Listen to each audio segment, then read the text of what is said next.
Pasukan Ukraina melancarkan rentetan serangan menggunakan drone peledak terhadap posisi pertahanan Rusia, menghantam benteng serta kendaraan militer mereka. Rekamannya diunggah di Telegram pada Sabtu 22 Maret 2025. Serangan ini menimbulkan kerugian signifikan bagi pasukan Rusia yang tengah bertahan di wilayah konflik.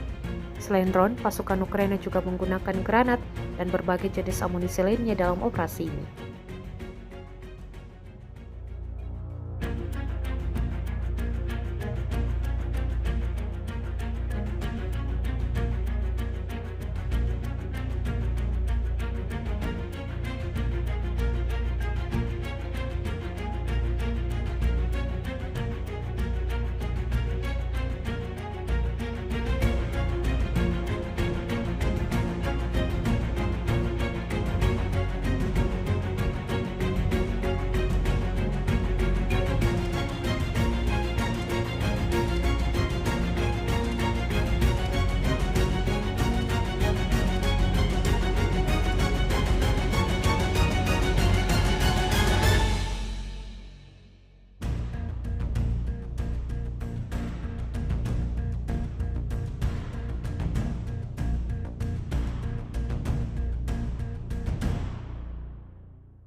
Download Tribun X sekarang, menghadirkan lokal menjadi Indonesia.